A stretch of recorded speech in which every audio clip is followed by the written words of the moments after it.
Hi friends, welcome to we in one coaching centre.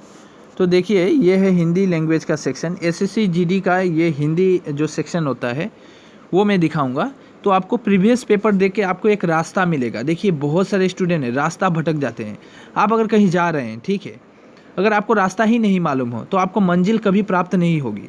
इसलिए सबसे पहले होता है कि आप प्रीवियस पेपर का टेस्ट एक दो बार देख लें, और प्रीवियस पेपर देखकर आपको एक अंदाज़ा लग जाएगा कि हमें कहाँ से पढ़ना है। आप मार्केट से बुक लाइएगा और पढ़ना शुरू कीजिएगा। मानता हूँ आप बहुत सारे वीडियो देखिएगा यूट्यूब में, ये सजेस्ट किया जाता है आर्यन का पढ़ लो, लूसेंट पढ़ लो, प्रीवियस ये लगा लो, वो कर लो, मॉक टेस्ट दे लो, तरह तरह की बातें की जा रही है। मैथ्स बनाओ, ऐसे करो, वैसे करो। देखिए, ये बहुत सारे स्टूडेंट इसमें घबरा जाते हैं और बहुत सारे स्टूडेंट को उनकी रास्ता, उनकी मंजिल नहीं मिल पाती है। तो सबसे पहले आपको खुद ही समझना है आपकी कमजोरी क्या है, आपको कौन सा रास्ता चलना है, ये आपको खुद तय करना है। हाँ, गुरु का काम होता है कि रास्ता दिखाना है। देखिए, मैं रास्ता दिखा रहा हूँ, मेरा सबसे पहले सजेस्ट होता है, मैं थोड़ी अलग रास्ता यूज़ करता हूँ। देखिए, मेरा पैटर्न ही अलग रहता है। मैं पहले प्रीवियस पेपर दिखाता हूँ।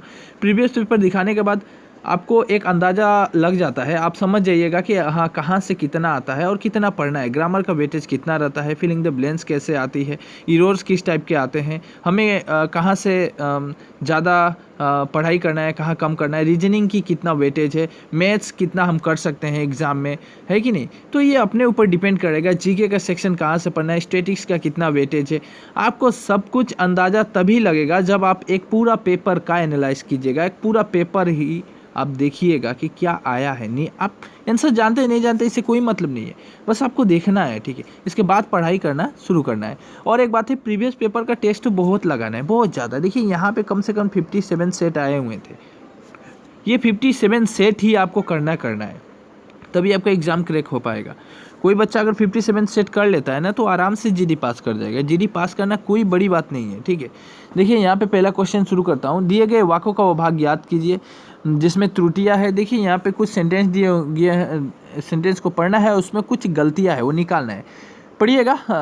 आपकी रीडिंग स्किल अच्छी होनी चाहिए। मनुष्य की सफलता का रहस्य परिश्रम एवं अभ्यास है। देखिए, कोई भी व्यक्ति अपना सफलता पाता है वो परिश्रम और अभ्यास से। आपको भी ऐसा ही करना पड़ेगा। यहाँ पे सेंटेंस भी आपको कुछ शिक्षा दे रहा है, और अभ्यास करके वह सफलता को प्राप्त पा लेता है। देखिए, यहाँ पे गलती कहाँ पे है, तो यहाँ पे है सफलता को प्राप्त पा लेता है। ये सेंटेंस गलत है।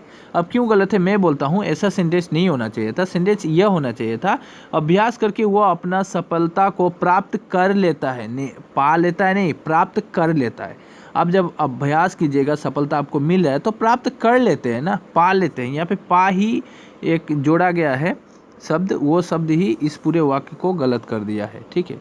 तो आगे बढ़ते हैं, नेक्स्ट क्वेश्चन को देखते हैं क्या आया हुआ था। दिए गए वाक्यों में वो भाग याद करें जिसमें कोई त्रुटियाँ। फिर से आ गया ये जो इरोर्स आते हैं ना, इरोर मतलब त्रुटियाँ आपको निकालने वाला। करीब करीब 4 क्वेश्चन एक एक आपको शिफ्ट में देखने को मिलेगा, ठीक है। फिलिंग द ब्लैंक्स आपको 5, 6, 7, 8 तक फिलिंग द ब्लैंक्स आ जाते हैं। समाज में रहकर शक्तिशाली लोगों से बैर जाना ठीक नहीं होता। देखिए, बैर जाना ये ऐसा नहीं है। बैठ जाना कोई शब्द यहाँ पे सटीक नहीं आ रहा है। ये आप ही पढ़िए, सेंटेंस को पूरा पढ़िए, समाज में वाक्य को पूरा पढ़िए। समाज में रहकर शक्तिशाली लोगों से मुंह मोड़ लेना ऐसा होना चाहिए, ये ठीक है। मोड़ लेना, मोड़ जाना, मुंह मोड़ जाना, ये ठीक है। पर बैठ जाना ठीक नहीं होता, ये बैठ जाना ही गलत है। सही वर्तनी वाले, हाँ, ऐसा होता है कि आपको स्पेलिंग याद होनी चाहिए, इसीलिए आपका रीडिंग स्किल, मैंने पहले ही बोला है वीडियो में, जो रीडिंग स्किल आपकी अच्छी होनी चाहिए। देखिए, जनमांद का स्पेलिंग कैसा होता है। एक ही स्पेलिंग को ये इंग्लिश में भी आता है, ये बिल्कुल इंग्लिश, ग्रामर हिंदी और इंग्लिश का मोटा मोटी मैंने देखा 90% सेम ही आता है। वहाँ भी हीरोस देते हैं, वहाँ भी इस तरह का स्पेल्ट देते हैं, ठीक है, हीरोस वाले। तो देखते हैं सही वर्तनी का मतलब कौन ऐसा शब्द है। एक ही है, जनमांद ही आपको लिखना है, जनमांद। जनमाद ऐसा नहीं, जनमाद ऐसा नहीं, जनमंद, मंद तो होगा ही नहीं। इसको और इसको तो आप देखकर काट सकते हैं, ये दोनों में आपको चॉइस करना पड़ेगा। जनमांद होता है, ठीक है, जनमांद, ध होगा, द नहीं होगा। या रिक्त स्थानों को भरने के लिए सबसे उपयुक्त का चयन करिए। यहाँ पे कौन सा ऐसा शब्द जुटेगा जो पूरा सेंटेंस को मिला देगा। मेज के नीचे बिल्ली बैठी है, मेज के साथ, देखिए मेज के साथ बिल्ली बैठे गए तो हो ही नहीं सकता। मेज के बाहर, हाँ हो सकता था, मेज के बाहर तो नहीं होगा, घर के बाहर बिल्ली बैठी है कि नहीं। मेज के भीतर, अब ये मेज है, मेज के भीतर इसके अंदर कैसे, टेबल के अंदर थोड़ी बिल्ली बैठेगी, है कि नहीं। तो वही है, मेज के ऊपर यानी मेज के नीचे या ऊपर, ऐसा होना चाहिए था। हाँ, दो हो सकता था, ऊपर भी होगा और नीचे भी होगा। तो यहाँ पे नीचे दिया है तो नीचे राइट होगा, ऊपर रहने से ऊपर राइट होगा। एग्जामिनर भी तो ऐसा ही है ना, दोनों थोड़ी दे देगा, आपको एक ही देगा। दिए गए शब्द में पर्यायवाची शब्द, पर्यायवाची से बहुत क्वेश्चन आता है। पर्यायवाची का मतलब होता है एक ही नाम के अनेक नाम। पुल्लिंग का मतलब क्या होगा, कगार। देखिए पर्यायवाची शब्द का मैं एक सेशन शुरू किया हूँ, वहाँ पे करीब 1000 पर्यायवाची शब्द आपको सिखलाए जाएंगे, जिसमें मैं 100 करके पर वीडियो में दे रहा हूँ। एक वीडियो डाल दिया गया है, आप जरूर देखिएगा। और इस तरह करके मैंने 10 वीडियो दूंगा पर्यायवाची शब्द का, 10 विलोम का, सभी आपको ग्रामर में करा दूंगा, ठीक है। इसलिए तो कहता हूँ मैं, आप पेपर देखिएगा तो एक अंदाज़ा लगता है कि कहाँ से कितना पढ़ना है। दिए गए वाक्यों में रेखांकित खंड को प्रस्तावित करने के लिए उपयुक्त विकल्प का चयन करें। जी यहाँ पे क्या आना चाहिए, वैसे शब्द को हम लूँगा जो पूरा यहाँ पे करेगा। अर्जुन ने धनुष से मछली का आँख पर निशाना लगाया। यहाँ पे देखिए, अर्जुन ने धनुष से, ठीक है, मछली की, ठीक है, यहाँ पे देखा मछली का दिया। स्त्रीलिंग पुल्लिंग पे बहुत ध्यान दीजिएगा, स्त्रीलिंग पुल्लिंग पे तो 90% एरर आ जाता है, 90%। मछली की, मछली खुद स्त्रीलिंग है, इसलिए मछली की होगा। आँख पर निशाना लगाया, ये इसको हटा के, मतलब ये अंडरलाइन किया हुआ वाक्य को हटाकर हमें कौन सा वाक्य यहाँ पे जोड़ना पड़ेगा, ठीक है। नीचे दिए गए इसमें भी वैसा ही है, 2 क्वेश्चन आ गया, ऐसा ही है। ये किसी वस्तु को तब तक नहीं फेंका जाता अब तक उसकी आवश्यकता नहीं रहती। देखिए अब तक तो होगा ही नहीं ना, जब तक होगा भाई, अब तक क्या, जब तक उसकी आवश्यकता बनी नहीं रहती तब हम फेंकेंगे ना। तो किसी वस्तु को तब नहीं फेंका जाता जब तक उसकी आवश्यकता हो, है कि नहीं। तो ये जब तक होना चाहिए था, अब तक नहीं। सिर्फ अब और जब के लिए ये सेंटेंस रॉन्ग हो गया। मुहावरा आता है, बहुत अच्छी बात है, मुहावरे आपको करना ही करना है। ईद का पत्थर, ईद का चांद बहुत दिनों के बाद दिखना, इस तरह है कि नहीं। यहाँ पे देखिए क्या बोला है, यहाँ पे कुछ बोल देगा उसके बारे में लिखना है। मुहावरे का अर्थ कहते हैं एक आँख न भाना, एक आँख न भाना मतलब जरा भी अच्छा न लगना। हम कभी मार्केट में गए हैं, आप भी जाते हैं, जाने के बाद हमें सब्जियां खरीदनी है, कोई भी सब्जी या कपड़ा खरीदना है, कोई भी कपड़ा मुझे पसंद नहीं आया, तो हम क्या बोलेंगे मुहावरे के तौर पे, एक आँख में भी नहीं लगा। इतना कपड़ा दिखाया दुकानदार, एक भी आँख में नहीं लगा। देखिए आपका मम्मी पिताजी लोग यूज़ करता है, आँख में नहीं लगना मतलब एक भी अच्छा ना लगना। समझ में आ रहा है। दिए गए शब्द में पर्यायवाची शब्द का चयन करिए। यह पर्यायवाची मतलब मैंने पहले बोला, इससे पहले आया था, अभी फिर से आ गया, 2 आ गया। विभूति, विभूति माने ऐश्वर्य, ठीक है, विभूति का मतलब होता है ऐश्वर्य। और एक बात है, पर्यायवाची शब्द का मैंने वेटेज देखा, थोड़ी मॉडरेट टाइप का ही पर्यायवाची पूछा जा रहा था, इतना इजी भी नहीं दे रहा था, ठीक है। दिए गए वाक्यों के लिए शब्द चुनिए जो भूमि उपजाऊ न, इसको बोला जाता है एक अनेक शब्द के एक शब्द, ये भी ग्रामर है। देखिए जितने भी ग्रामर आए हैं ना, वो सब क्लास 10 बेसिस के ग्रामर थे, ठीक है, क्लास 10 बेसिस के ग्रामर थे। पर्यायवाची शब्द, विलोम शब्द, त्रुटियाँ, इसके बाद अनेक शब्द के एक शब्द, एकदम मतलब क्या बोलूँ मैं, क्लास 10 बेसिस के। जो भूमि उपजाऊ न हो उसको बंजर कहा जाता था, है कि नहीं। और उर्वरक किसको कहेंगे, देखिए उल्टा ही दे दिया, जो भूमि उपजाऊ हो उसे उर्वरक कहा जाता है। यहाँ पे भी वही है, जो दिए गए वाक्यों का अभाग ज्ञात करें जो कोई त्रुटि है। सभी महिलाएं तुम्हारी तरह हिम्मत वाला होती तो गुंडागर्दी की घटनाओं में वृद्धि न होती। अच्छा, सभी महिलाएं तुम्हारी तरह हिम्मत, तो वाला तो नहीं होता है ना, अगर महिलाएं होगी तो स्त्रीलिंग है, तो हिम्मत वाली होनी चाहिए था। देखे हिम्मत वाला होती तो, मैंने पहले ही बोला ना, ये गलत है ना, यहाँ पे वाली होनी चाहिए ना, हिम्मत वाली, मतलब वो बोला है कौन सा शब्द गलत है उसको अंडरलाइन कीजिए, तो यही तो गलत है ना, ये आराम से पकड़ सकते हैं आप। दिए गए वाक्यों के लिए एक शब्द चुनिए। मांस खाने वाला, इसको तो ठीक ही है, मांसाहारी, शाकाहारी जो सब्जी वगैरह खाता है वेजिटेबल है। सर्वाहारी किसको कहा जाता है, जो सबको मांस मछली सभी खाता है। अल्पाहारी किसे कहा जाता है, जो कम खाता है। कम खाने वाले को अल्पाहारी, मांस खाने वाले को मांसाहारी, सब्जी वगैरह खाने वाले को शाकाहारी, सब कुछ खाने वाले को सर्वाहारी, ठीक है। मैं सभी बोल दिया, तो आएगा तो आप जरूर लिखिएगा। देखिए ये वाला स्पेल्ड वाला फिर से आ गया। एक बात बोलूँ, हिंदी का ग्रामर का जो वेटेज है बहुत ही नॉर्मल ही रहता है। आप ज़रा सा पेपर को टेस्ट लगा लीजिए, हिंदी के लिए तो बस आपका जितना पेपर है आ रहा है एग्ज़ाम में, टेस्ट लगेगा। आप मेरे चैनल को सब्सक्राइब करके रखें, मैं सभी एक्सप्लेन करूँगा, सभी बतलाऊँगा कैसे पढ़ना है, कैसे नहीं पढ़ना है कि नहीं, सब कुछ दिखाऊंगा। आराम से आपको एकदम पास कराना मेरा जिम्मेवारी है। आप बस बिल्कुल वीडियो पे बने रहें और जैसा जैसा कहा जाता है वैसा वैसा करते रहें।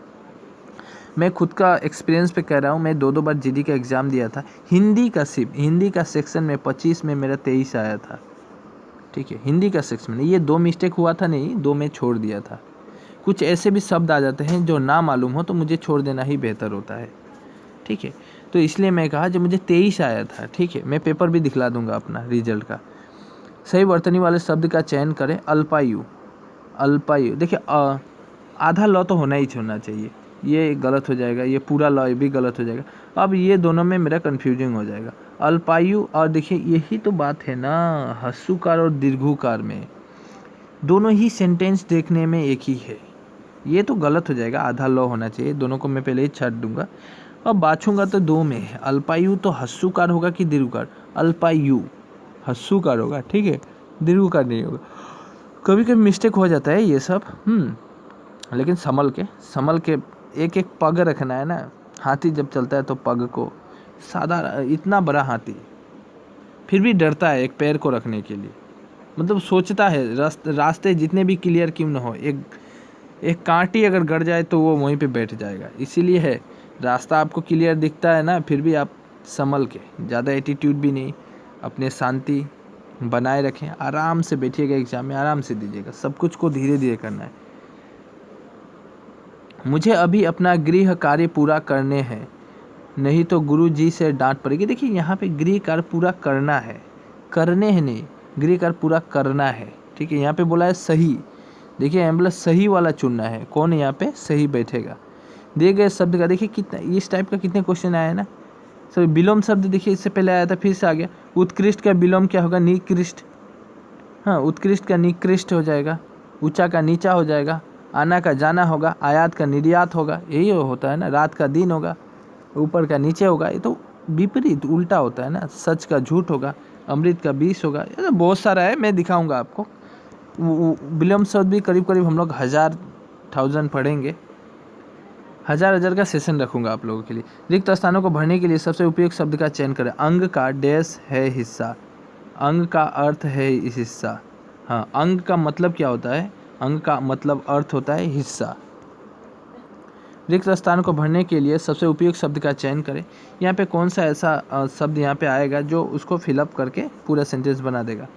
देखिए, हम लड़का बहुत चालाक है, हम लड़का कभी नहीं होगा, हम लोग लड़के होगा। अगर मैं हम से बनाना चाहता हूँ तो हम लोग लड़के बहुत चालाक हैं, ऐसा होना चाहिए। तो ये है नहीं, मिला नहीं, तो मैं हटाऊँगा। आप लड़का बहुत चालाक है, सेंटेंस मिलेगा ही नहीं, इसको हटा दूंगा। उस लड़का बहुत चालाक, उस लड़का नहीं, उस लड़का तो होगा ही नहीं, वो लड़का बहुत चालाक है, ठीक है। देखिए शब्द का विलोम लिखें। स्तुति, स्तुति करना मतलब किसी की प्रशंसा करना। स्तुति का पर्यायवाची होती है प्रशंसा, ठीक है। स्तुति का पर्यायवाची क्या होती है? प्रशंसा करना। ये देखिए प्रशंसा यहाँ पे दिया है, प्रशंसा, ये सो होना चाहिए था। प्रशंसा करना स्तुति का पर्यायवाची होता है, ठीक है। यहाँ पे पूछा एग्जामिनर विलोम, उल्टा, स्तुति का निंदा। किसी का प्रशंसा कर रहे हैं तो निंदा कीजिएगा। निम्नलिखित में से का चयन करें। जो उल्लू बनाना, बहुत अच्छा मुहावरा है। उल्लू बनाना मतलब मूर्ख बनाना। किसी को मैं, आप बोलते हैं ना मैं उल्लू बना दिया, उसका मतलब आप मूर्ख बना दिए कुछ काम में। अच्छा, अब यहाँ पे देखिए, रिक्त स्थानों को भरने के लिए उपयुक्त शब्द का चयन करें। ज्योति ने एक डैश गीत सुनाया, एक मधुर गीत सुनाया। खट्टा गीत कोई सुनाता है क्या? खट्टा तो फल होता है। ठंडा गीत कोई सुनाएगा? नहीं भाई, कोल्ड ड्रिंक ठंडा होता है। नमकीन गीत, ये सब तो इसे ही नहीं मिल रहा है, आप उठा के फेंक दीजिएगा इसको। अब आता है बारी 5 मार्क का। सो वेरी वेरी इंपॉर्टेंट, यहाँ पे आप कंसंट्रेशन हाई रखें। आपको कुछ स्टेटमेंट पढ़ना पड़ता है, उस स्टेटमेंट के अंदर कुछ फिलिंग द ब्लैंक्स दिए जाते हैं, कुछ मतलब 5 फिलिंग द ब्लैंक्स होते हैं। ये 5 मार्क, यहीं पे बच्चे का गलती होता है। इसको ध्यान से पढ़ना है और बिल्कुल जो सटीक बैठेगा उसी को बैठाना है। संसार में संपूर्ण अज्ञान नाम की वस्तु नहीं होती है, ठीक है। संसार में संपूर्ण अज्ञान नाम की वस्तु नहीं होती है। फिर से पढ़िएगा, बार बार पढ़िएगा। अज्ञान अक्सर परिस्थितियों के डैश बदलता रहता है, परिस्थितियों के अनुसार बदलता है। परिस्थितियों के गुना नहीं, डायरेक्ट बैठेगा ये आराम से। परिस्थितियों के अज्ञान बदलता रहता है, ऐसा नहीं होगा। परिस्थितियों के अनुसार हम कुछ भी बदलते हैं, परिस्थितियों के अनुसार। पैसा बदला, परिस्थितियों के अनुसार। देश बदलता है, परिस्थितियों के अनुसार, ठीक है। इसकी कोई एक सर्वमान्य, हमने 1 नंबर बैठा दिया, अब मैं 2 नंबर के लिए यहाँ पे पढ़ूंगा। मुझे मालूम है यहाँ पे अनुसार बैठ चुका है। परिस्थितियों के अनुसार, मैं सेंटेंस को अब पूरा पढ़ूंगा। परिस्थितियों के अनुसार बदलता रहता है। इसकी कोई एक सर्वमान्य डैश नहीं हो सकती। अच्छा, सर्वमान्य जिंदगी नहीं, सर्वमान्य परिभाषा, राइट। सर्वमान्य छाव, ये सब तो मिलेगा ही नहीं। सर्वमान्य ऊंचाई नहीं हो सकती। हाँ, ऊंचाई मिल सकता था, लेकिन यही तो कन्फ्यूजन है, ऊंचाई परिभाषा। तो सर्वमान्य परिभाषा नहीं हो सकती, पर इतना तो तय है। आगे पढ़ेंगे हम, यहाँ पे 3 नंबर हम यहाँ पे देंगे। तो इतना तो तय है, सर्वमान्य यहाँ से मैं देखूंगा। परिस्थितियों के अनुसार बदलता रहता है। इसकी कोई सर्वमान्य परिभाषा नहीं हो सकती। अब यहाँ से पढ़ूंगा। पर इतना तो तय है कि जिस समय यह व्यक्ति के डैश पर हावी होता है, व्यक्ति के बादल नहीं होगा, नहीं। व्यक्ति के कभी बादल होता है क्या? व्यक्ति के नाक पे कोई चीज़ हावी होता है क्या? नहीं। व्यक्ति के दिमाग, राइट है, दिमाग पर हावी होता है, उस समय उसे, आगे पढ़ेंगे 4 नंबर, हावी होता है, उस समय उसे यही लगता है कि वह डैश को संसार का सबसे बड़ा ज्ञानी है, राइट। पहाड़ नहीं है, सब तो मिलेगा ही। संसार का सबसे बड़ा ज्ञानी है और उसके पास हर एक वस्तु की मान्यता का तर्क है, ठीक है। तो 5 मार्क यहाँ हमें मिले। हम यहाँ पे पूरे 5 मार्क का फिलिंग द ब्लैंक्स किए। आपको भी इसी तरह करना है। नेक्स्ट आपका नेक्स्ट शिफ्ट आ गया है, हम ये नेक्स्ट शिफ्ट करेंगे। अब हम यहाँ से रीजनिंग शुरू करेंगे। बाय द वे, मैं कहना चाहता हूँ कि प्रीवियस पेपर में जो भी रीजनिंग आया है, जो भी जीके आए हैं, जो भी हिंदी का बना है, इंग्लिश का बना है, जो भी मैथ्स है, सबका मैं कराऊंगा। जितना प्रीवियस पेपर, मैंने पहले ही कहा आपका 57 सेट है, ये 57 सेट ही मैं कराऊंगा। तो आप हमारे वीडियो में बने रहें, जिसके लिए आपको चैनल को सब्सक्राइब करना बहुत ज़रूरी है। बेल आइकन भी दबाइएगा, नोटिफिकेशन मिलते रहेगा। हर सेशन में कराऊंगा, ठीक है। तो बाय, टेक केयर। आपकी कोई भी क्वेरी है, कोई भी प्रॉब्लम है। और एक बात है, एक स्पेशल सेपरेट मैं लेसन ला रहा हूँ, रीजनिंग के लिए अलग, मैथ्स के लिए अलग। क्योंकि देखिए, यहाँ से तो हम लोग को एक मोटा मोटी अंदाज़ा मिल रहा है। अब इसी पैटर्न को हम थोड़ा ज़्यादा दोहराएंगे। देखिए, हम जब कोई एक काम को बार बार करते हैं, राइट, तो हमें ज़्यादा याद रहता है, ठीक है। एक काम को, आपको मालूम है कि आप रोज़ स्कूल 9 बजे जाते हैं, तो आपको जब 9 बजेगा तो हर दिन आपको पहले से पता रहेगा कि आज मुझे स्कूल जाना है, राइट। ये आप जाते थे, है कि नहीं। घर में कोई काम करते हैं या आप पढ़ाई करते हैं टाइमली, तो आपको समय होते ही मालूम हो जाएगा कि आपका मस्तिष्क करेगा, आपका मस्तिष्क सिग्नल देगा कि नहीं, तुम्हारा समय हो गया, तुम पढ़ने चलो, तुम्हारा समय हो गया, तुम पढ़ने चलो, ठीक है। कोई नशा वाला होता है ना, जो दारू वगैरह पीता है, नशारू, उसको समय होने पर वो ठीक अपना ड्यूटी निभाने चला जाएगा, ठीक है। आपने देखे होंगे, आप बोल बोल के थक जाइएगा, पर वो छोड़ने वाला नहीं है। बहुत सारे ऐसे इंसान को देखा गया है, ठीक है, कोई बात नहीं। बाय द वे, यही कहना चाहता हूँ कि आप भी जब कोई एक पैटर्न को बार बार रिपीटेशन कीजिएगा, आपका मस्तिष्क में बैठ जाएगा और आराम से एग्जाम में करके आइएगा, कोई टेंशन नहीं है। तो बाय, टेक केयर।